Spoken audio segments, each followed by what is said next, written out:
lighting up all over the country. They call it the green rush.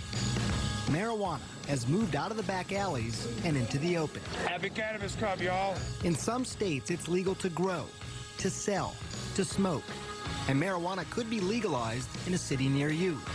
So easy to get, and many think so harmless. But when the smoke clears, is marijuana bad for you? Or could pot actually be good for you? Marijuana is better than all those pills for you in terms of treating? Yeah. I travel the world for answers. What does marijuana do to you? What does it do to your kids? A special investigation. Weed.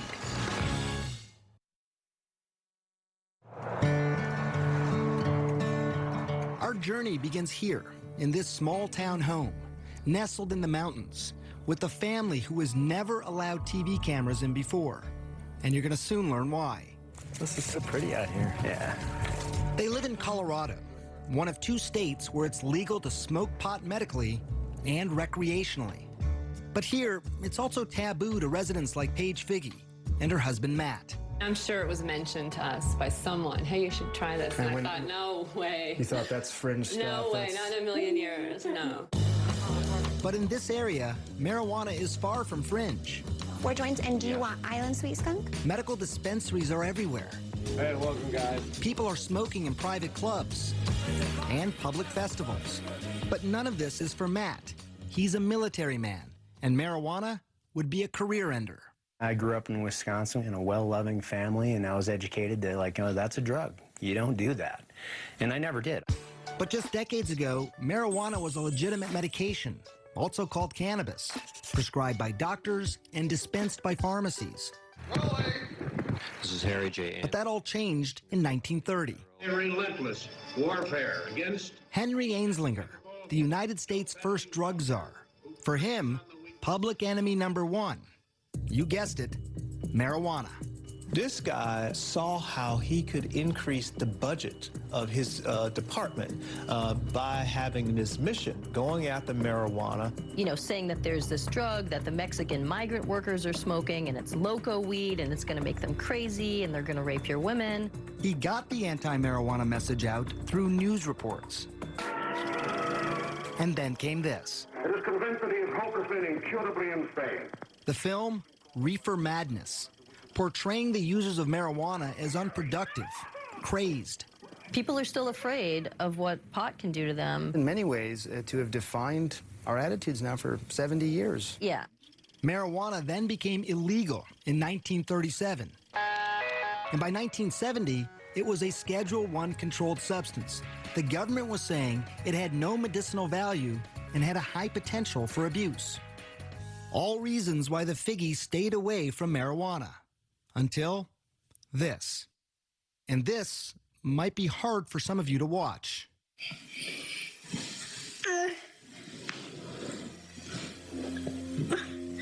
It's okay, baby. This is their daughter, Charlotte, having a seizure. We just thought it was just one random febrile seizure. Nothing to really do, Right. no medications. It's a fluke. Right. A fluke made sense. After all, Charlotte, nicknamed Charlie, was born perfectly healthy, a fraternal twin to sister Chase. Charlie always had big, big smiles. Just happy kids. Easy. Yeah, easy. Very much so. So it was around 3 months, you said, that when you Yeah. first noticed that Yeah. Charlotte had a seizure. I was changing her diaper, well, putting a new diaper on from after the bath, and her eyes just started flickering.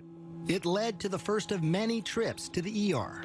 They did the $1 million workup, the MRI, EEG, spinal tap. You know, they did the whole workup and found nothing and sent us home. No abnormal blood test, no abnormal scan. And developing normally, too. You know, talking and walking, and the same day as her twin.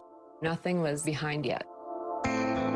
By the time she was 2, though, the seizures had become constant and started to take their toll on their once happy, joyful little girl. She started to really decline cognitively, and she was slipping away, and she just wasn't keeping up with her twin.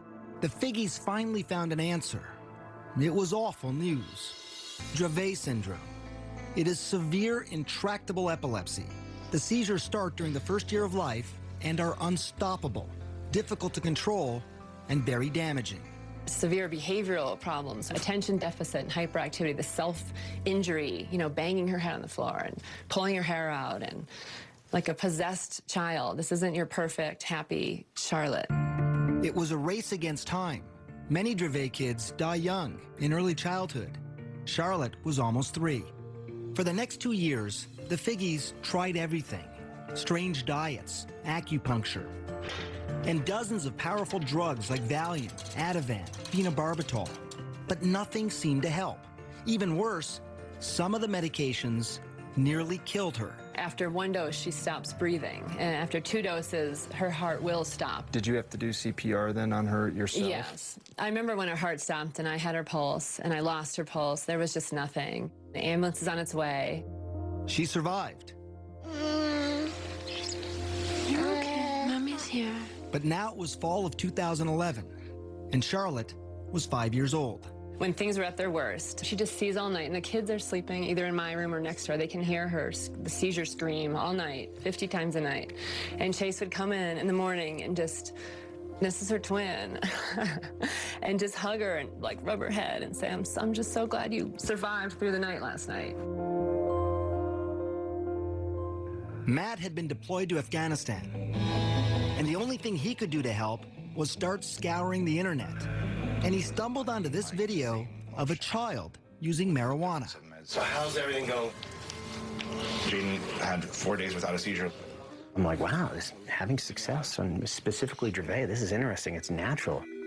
And while he couldn't ever imagine taking marijuana himself, he was now in the stunning position of recommending it for Charlotte. I was like, we need to do this. And I said, I don't know. Charlotte, there you are. And then Charlotte's condition got worse. 300 seizures a week, almost 2 every hour. She was not talking or moving, basically catatonic. As a last resort, doctors wanted to either prescribe a powerful veterinary drug used on epileptic dogs or put Charlotte in a medically induced coma so her brain and body could rest. For Paige, those were not good options. But maybe, just maybe, marijuana now was. But she was about to find out how hard that would be. This isn't go to the pharmacy and pick up your medicine. There was no protocol. When we come back, what will the Figis do? And what would you do if this were your daughter?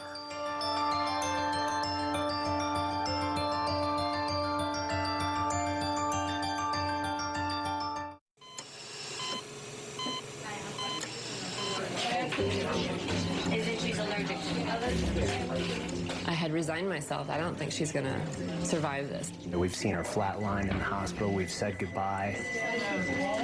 You're listening to Matt and Paige Figi describe their own daughter. What would you do if this were your child? Charlotte Figi had an extreme form of epilepsy.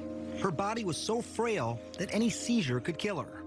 With no traditional treatment left to try and the clock ticking away, her parents decided to try marijuana. Charlotte was just 5 years old. You need a card in order to be able to get the cannabis from a pharmacy. Doctors have to prescribe it. You need 2 doctors in Colorado to get the card for a juvenile or a child. It was hard. We were the first young child, and they said no. Everyone said no, no, no, no, no. Certainly her age played a role in my hesitance. Dr. Alan Shackelford is a Harvard-trained physician. He's also among a handful of doctors in Colorado who give prescriptions for medical marijuana. From the moment Charlotte entered his office, he knew she was in trouble. While he was just examining her, she had 2 seizures. She'd failed everything. There were no more options for her. Everything had been tried, except cannabis. Here's how scientists think it might work. Marijuana is made up of 2 main ingredients: THC, that's the psychoactive part that makes you high, and CBD, also called cannabidiol. It's the CBD that scientists think modulates electrical and chemical activity to help quiet the excessive activity in the brain that causes seizures. I've been telling my patients to cut. Dr. Julie Holland is the editor of The Pot Book, a complete guide to cannabis. For a long time, the work on cannabis and epilepsy was sort of inconclusive. Maybe it works, maybe it doesn't. They couldn't quite figure it out. And it's only when they really started separating THC from CBD that they saw, definitively, yes, CBD seems to really stop seizures. So the Figis needed to find something that was rare, a strain of marijuana that was low in THC. Of course, they didn't want Charlotte getting stoned, but also high in CBD to treat her seizures. And that wouldn't be easy. Dispensaries and growers, they make their money off strains that are high in THC. I'm Joel. I'm Josh. No one knows that better than the Stanley Brothers. Their family business is pot. And if you look at these clean-cut guys and what you see surprises you, don't worry. They've heard it all before. When we round the corner, they're like, oh, wait a second. Did you finish high school? They all not only finished high school, but also college, and in some cases, graduate school. Now, they are some of Colorado's biggest growers and dispensary owners. They produce up to 600 pounds of medical marijuana a year, and much of that marijuana is high in THC. But here, on their remote farm at this undisclosed location in the mountains, it takes a lot of plants. We're allowed to grow 6 per patient. They have been growing something different, something they call revolutionary. So Greenhouse 1. Greenhouse 1, yes. Welcome to it. Welcome to paradise. Behind closed doors and under tight security, we enter what the Stanleys call the Garden of Eden. There's nothing like this in the world.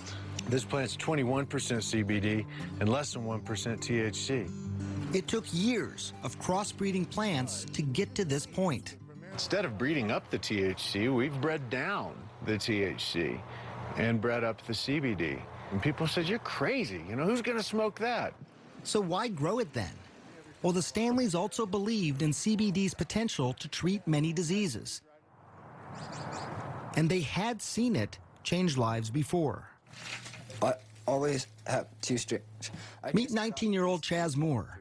He uses many different strains of marijuana, many of them high in CBD, to treat his rare disorder of the diaphragm. My abs will, lock up. That's why he's talking this way, almost speaking in hiccups, like he can't catch his breath. It's called myoclonus diaphragmatic flutter. This fluttering here, it's annoying, but it becomes painful pretty quickly, I imagine. Yeah. Yeah, after 15, 20 minutes is where I can start to really feel it. He's about to show me how the marijuana works. He's been convulsing now for 7 minutes. How quickly do you expect this to work? Within the first 5 minutes.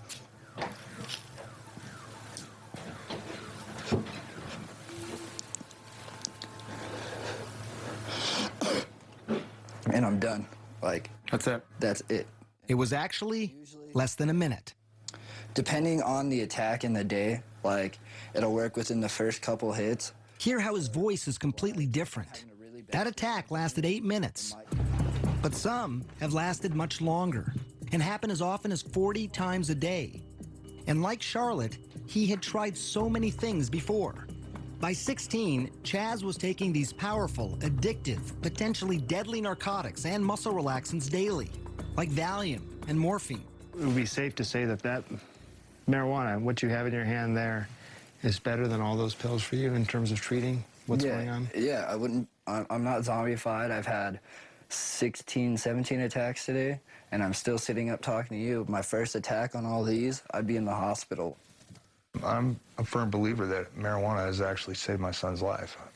Chaz's father, Sean. His quality of life now is 1,000 times better than what it was when he was on the pharmaceuticals. A quality of life that Paige Figi desperately wanted for her daughter Charlotte.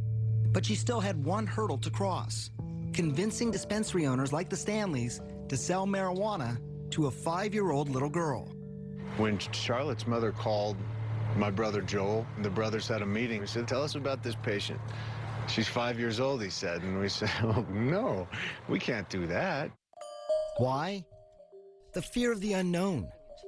Charlotte was one of the youngest patients at the time wanting marijuana. Would it be too much for her? Or would it change her life forever? We'll find that out later. But first, learn more about what marijuana does to your kid's brain, and yours as well.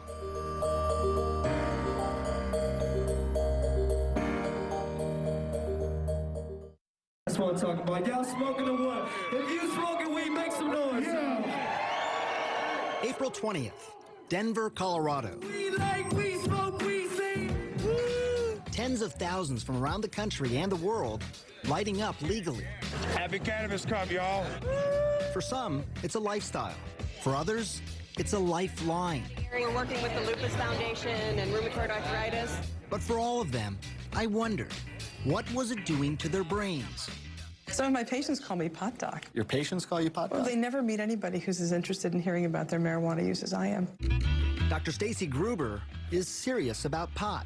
I want you to name the color and not to read it. Okay. I met her in her labs at McLean Hospital near Boston. She's using high-tech imaging to see what happens in the brain when you smoke. When you first smoke, that is, you light up a joint, a spliff, a blunt, receptors, which are throughout the brain, respond. And these areas of the brain are responsible for things like pleasure, memory, learning, sensation, sense of time and space, coordination, movement, appetite, and other drives, shall we say. So it's sort of an all-over impact, right? So reward, pleasure, hunger. You have this overall feeling of well-being, they say. That all sounds pretty good. Right. It does sound pretty good. And it's not just feeling good, but there's this phenomenon reported by many smokers over the years, especially famous artists, the ability to be more creative. When you feel that high, there's sort of a release of dopamine, and your brain sort of has the ability now to perceive things slightly differently from the way you might have if you hadn't been smoking pot. What you really see is this reduction in inhibitory function. Welcome, Dr. Gupta. Pretty spectacular. Less inhibition. That's something that painter Amir says helps him be more creative. A successful artist, his canvases sell for up to $25,000. It's my favorite way to work. Using marijuana. Yeah. He's been painting for 14 years, smoking for even longer. He says it makes him feel more relaxed, but most importantly for him, he says it makes him less critical of his own work.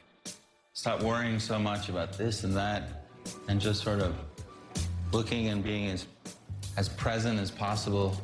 Amir does caution that it's a delicate balance for him. It would make me very apprehensive, as maybe a little paranoid, just too analytical. You can get paranoid, you can have disorganized thinking, you get disoriented. It can be uncomfortable, it can lead to panic attacks or anxiety attacks in people. How do you know when you've done too much? Simple tasks become very frustrating, like mixing paint, and then just sort of get into this state of duh, you know?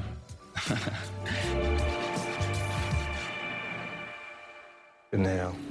And why that happens is exactly what Columbia University neuroscientist Carl Hart is investigating. Exhale. Research subjects in his lab smoke marijuana and then take a variety of cognitive tests. The effects will be disruption in memory, disruptions in inhibitory control. They will become slower at cognitive functioning, a wide range of things. These effects are temporary, but they're pretty pronounced and they're clear. And it's slowly becoming clear to scientists what part of the brain is most affected. It's the prefrontal cortex. It's very important for planning, thinking, coordinating your behaviors. There are tons of marijuana receptors in this region. And we think that marijuana, particularly in the novice, can disrupt all of those behaviors. An impairment that Hart cautions could be dangerous, especially when driving. You may prematurely hit your brakes. You may prematurely hit the gas pedal, a wide range of things. You may make a turn without looking more carefully. Look at this experiment done by CNN affiliate KIRO in Washington State. Subjects smoked marijuana and then drove. One was a daily medical marijuana smoker, and another, an infrequent weekend smoker. Relaxed and buzzed. The more the novice user smoked, the more trouble behind the wheel. Watch yourself, watch yourself. But interestingly, the habitual smoker didn't have as much trouble. I wouldn't pull her off the road, no. No, not yet. And that's something I witnessed firsthand driving around with 19-year-old Chaz Moore. The day that I spent with him, he had been smoking all day long. Do you feel impaired at all? No, I don't. I feel normal. Turns out when you test people who have a lot of experience with cannabis, you don't see many disruptions.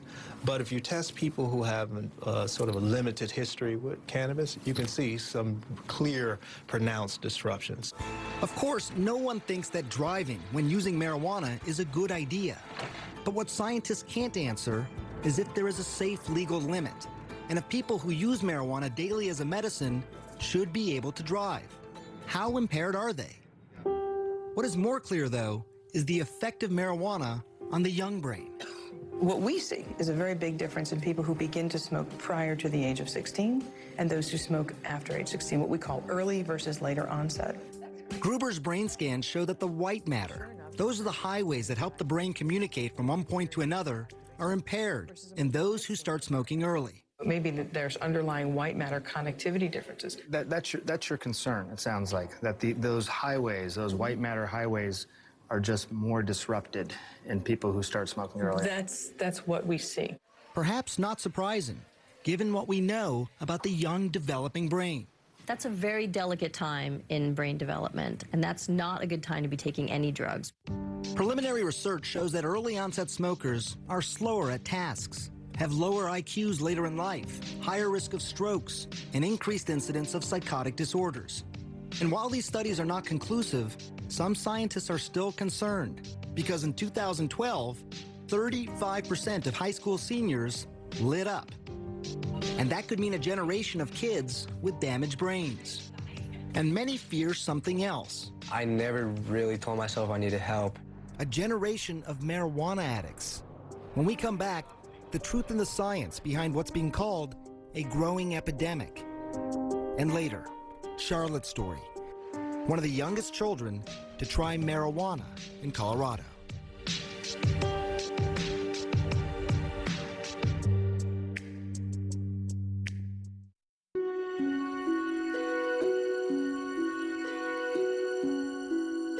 This was the day Chaz Moore almost died. Pumped full of drugs like morphine, Dilaudid, Valium, to quiet a non-stop 48-hour attack. I thought I was going to overdose, and yeah, it was pretty bad. At his bedside, his father Sean watched his son go from being catatonic to what he calls high as a kite. How high are you on the morphine? I'm not high. I've watched friends of mine die from taking the same drugs that he took. You see, Sean was a drug addict, and he had struggled for decades to get clean. It was scary.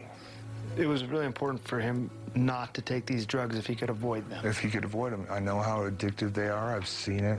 It scared the hell out of me. But Sean is not scared of marijuana, and neither is Chaz. This right here, I don't get sick off of it. I can't overdose. And Chaz is right about that. While there are fatal, accidental prescription medicine overdoses every 19 minutes in this country, there are virtually no reports of fatal marijuana overdoses. And it's perhaps one of the biggest reasons most people think pot is safe. In fact, a new study of children showed that by high school, only 1 in 5 think marijuana is harmful.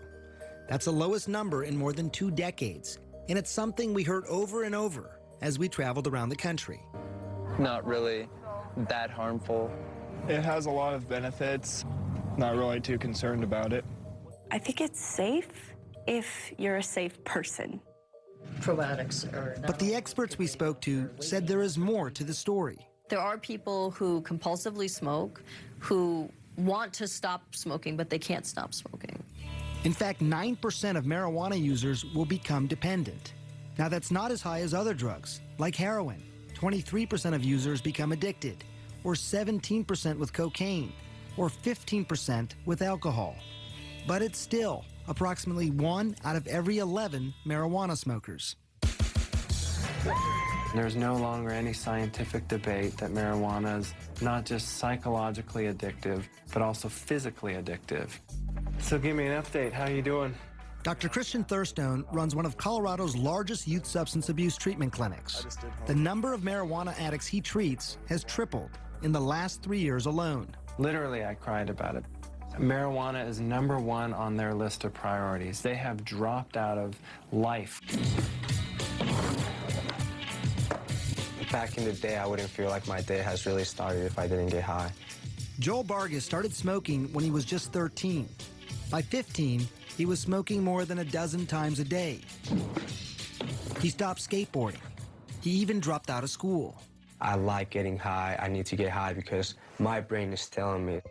Adolescents, starting at about age 13, have a pretty mature brain reward center, so they can experience rewards and pleasures the same way adults can. But the problem with that is that their prefrontal cortex, which helps people think ahead, control their impulses, that's not fully developed until age 24. That explains why adolescents are much more vulnerable.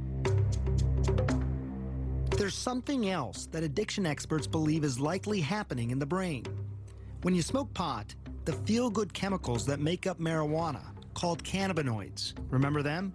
They cause your brain to stop producing its own natural cannabinoids. When you stop smoking, you have no feel-good cannabinoids of your own. Until your body kickstarts production, you feel lousy. So many people smoke again to feel better. And today's marijuana could be more addictive. It has more of the psychoactive ingredient THC than ever before. Brain researcher Dr. Nora Volkov. If you smoke a very potent marijuana, the 9-THC content is going to go very fast into your brain at a relatively high concentrations, and then that increases its rewarding effects and its likelihood of transition into addiction. So how much stronger is it? You see the barbed wire, obviously, on the fences. Well, I traveled to Mississippi, where marijuana is illegal. But here, on the campus of one of the country's oldest universities, Ole Miss, a huge stash of marijuana is under lock and key. This is our vault. This is some pretty tight security. I mean, look at this door. Mahmoud El Soli runs what's called the Marijuana Potency Project. What's the potency of this? This is about 8%. For 3 decades now, his team has analyzed weed confiscated from drug busts. This is 36% THC. You can smell it. It has a good aromatic, smell. How much does this worry you? 36% THC, confiscated. Very, very dangerous material. For someone that is not experienced in marijuana smoking, take some of this and they're going to go into the negative effects of the high amounts of THC, the psychosis, the irritation, the irritability, the paranoia, and all of this. And while not all the plants are this high, there's no question he's seen a trend. In 1972, the average potency was less than 1% THC. Now, it's nearly 13%. Are people becoming more obsessed with high THC marijuana? I think so. They start out with a 0.5% or 1%, and they get a good high. And then as they continue to use that, it doesn't give them the same high anymore, so they seek either smoking more or higher potency material. It happened to Joel Vargas. After a couple of years of smoking daily, Joel eventually ended up in rehab, where he faced mild withdrawal symptoms like irritability, insomnia, nausea. It certainly isn't anything nearly as dangerous as abrupt discontinuation of alcohol. You know, for somebody like Joel, going into rehab is really about learning new behaviors, more than it is about sort of treating the physiological dependence or tolerance or withdrawal issues. Joel's been clean now for 6 months, but these kinds of risks, they don't scare off Charlotte Figi's parents. People ask us that a lot, like, how did you make that decision? It wasn't a decision. It wasn't a decision. It was the next viable option. And some would say a radical option, marijuana for a 5-year-old. But it was an option they hoped would change her life forever. Baby. When we come back, Matt and Paige Figi finally give their Charlotte marijuana. The results are shocking.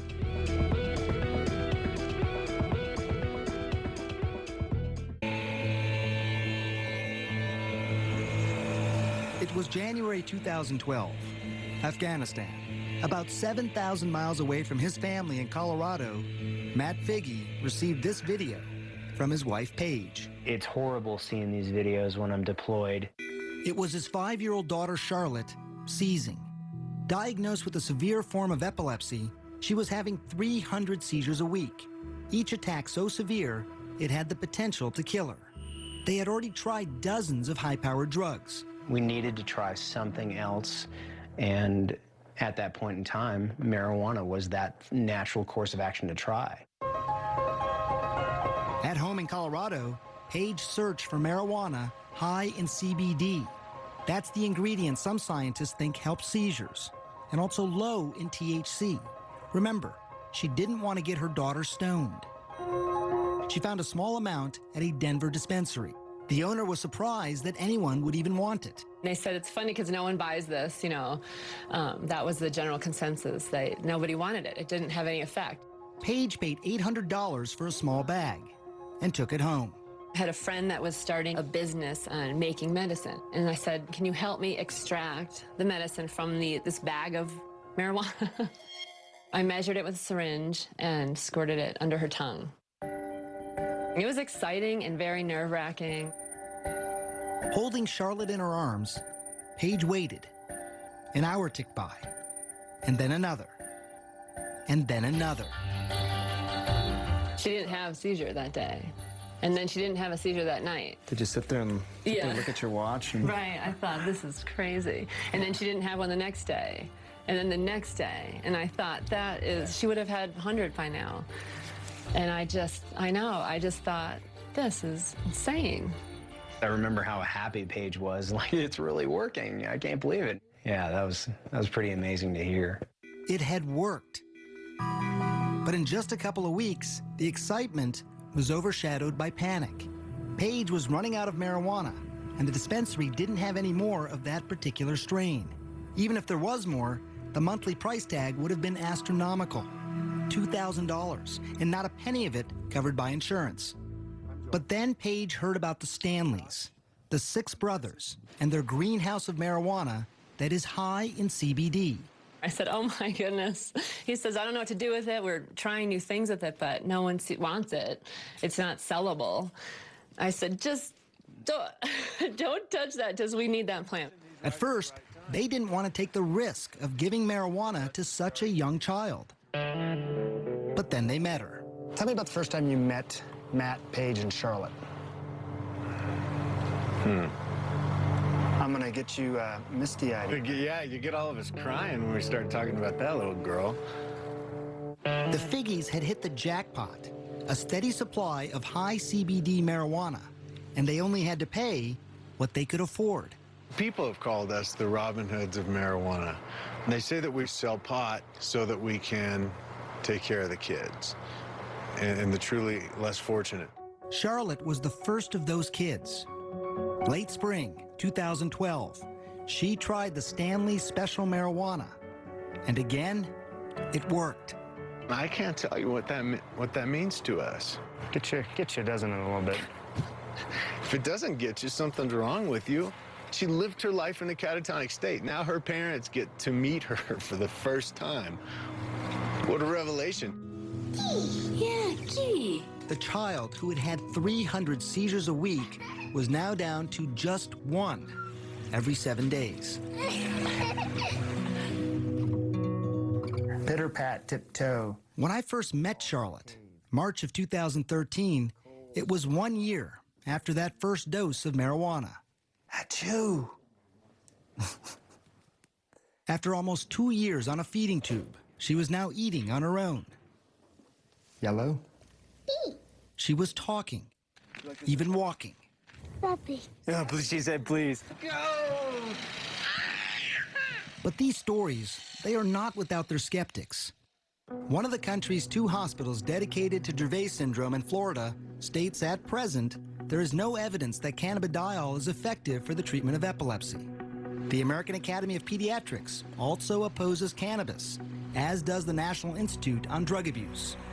It is such an amazing turn of events that it really can't be a fluke, but I do still wonder. Do you still wonder too, Matt? Hell no. You know it's working. It's working great. You just look wonderful. And Charlotte's doctor, Alan Shackelford, also agrees. Yet his commitment to medical marijuana has drawn criticism. He's even been called Dr. Feelgood. How difficult is this for you to talk about as a physician? We are typically conservative as a profession and probably as individuals. We want more proof, and cannabis doesn't have that. And it's why he has traveled the world to look for researchers who might have the answers. And that took him to the place many call the medical marijuana research capital. Israel. It might surprise you, but actually research into cannabis and epilepsy started here in the 1970s, with studies that showed it could reduce convulsions in rats. Today, Shackelford is hoping to start clinical trials in humans there. We need to understand it well enough that they won't be reluctant to at least give it a thought, at least try it. And it's not just epilepsy, but researchers in Israel are studying a variety of illnesses. When we come back, what they're finding, up close, and an amazing look inside hospitals and nursing homes where patients are lighting up, courtesy of the Israeli government.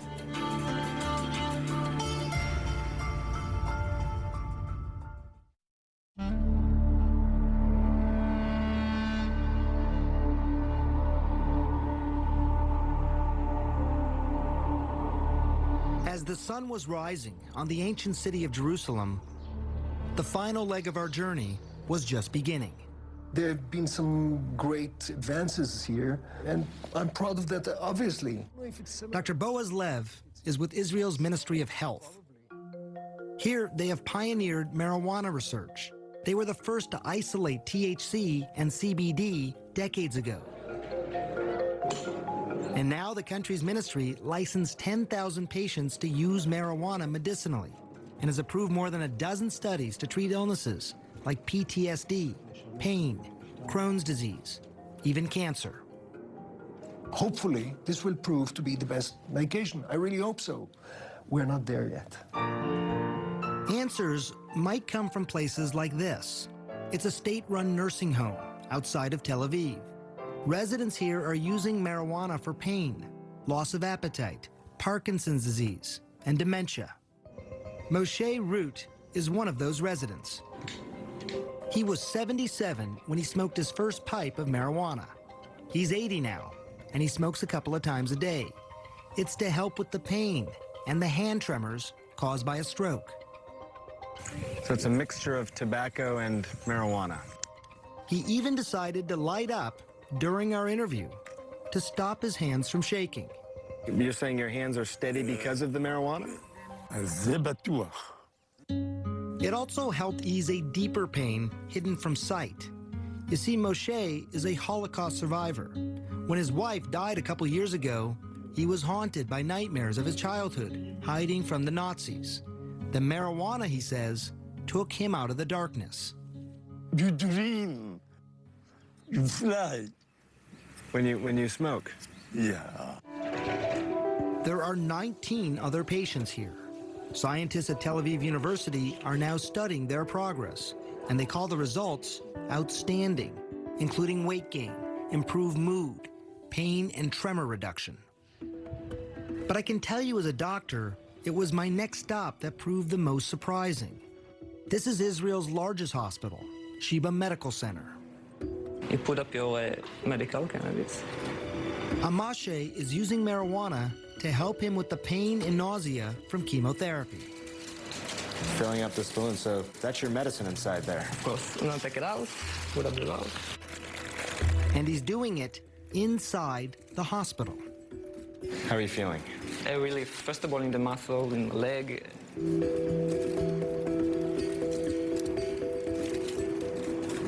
And you're not worried about any potential damage to your body? Not at all. The opposite, actually. I really believe I can be cancer-free for a long time if I continue, consume cannabis. Yes, he said cancer-free. Very early studies on mice in Israel, Spain, and the United States are now showing the potential of marijuana to kill cancer cells. It's exciting research, but it is still in its infancy, and it's inconclusive. This program at Sheba is well established, and experts say a teaching tool for using marijuana in other hospitals. Do you think this could happen in the United States? I don't know that there's yet enough really concrete evidence of cannabis's benefit that's satisfactory, at least in that context. I think it's going to come. But it could be slow going. The FDA has been great at approving studies, but National Institute of Drug Abuse has been really stonewalling and blocking any studies looking at therapeutic effects of cannabis because that's not their mandate. Their mandate is to look at the harms of drug use. It's very easy to blame an organization. Dr. Nora Volkoff, who is the director of NIDA, says they are not standing in the way. She claims they are not the only government institute that approves marijuana research. If you would come up with a grant that says, okay, this is going to be a treatment for drug addiction, then it would go to us. But if it's cancer, it goes to the Cancer Institute. If it is schizophrenia, it goes to NIMH. And so the institutes have a mission with certain diseases. What is clear, there are bureaucratic hoops that most researchers simply don't want to jump through. Neuroscientist Carl Hart. There are not many people studying marijuana. It's very difficult to get approval to study marijuana. What's nice about Israel is that the government is helping the research to happen. And it's research that could give hope to patients like Charlotte Figi. I made it. Scientists in Israel are learning that marijuana use might actually protect the brain, not damage it. They've been able to show that it can decrease the amount of brain damage from head injuries in mice. To be able to give a medicine after the injury to reverse some of the damage, that's huge. I want to paint my nails. You want to paint your nails? I'll paint your nails. I literally see Charlotte's brain making connections that haven't been made in years. It's almost seeming to build her brain, where before it seemed broken. And while scientists are still at the very early stages of knowing if this is actually happening, I can tell you it was remarkable to see her progress. In the 3 months since we first met her, we saw a change. She was now talking more. Say puppy.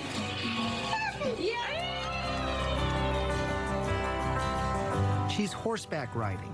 Good girl. She even rides a bike on her own. And the special strain made for Charlotte is now named for her. It's Charlotte's Webb. It is Charlotte's plant. It's Charlotte's plant. Not anymore. Now it's for all the children. More than 41 children are using Charlotte's Webb here in Colorado. All of them are reporting significant seizure reduction. And there are dozens more on a wait list, hoping, praying that a plant could change their lives, just like it did for Charlotte. I'm gonna get you. You both seem very at peace. I'm very at peace, yeah. Very peaceful. We've been given a great life. You know, it's unfortunate that Charlie has this Dravet Syndrome, but thank God we've got something now that's working. Oh, she's doing so great today.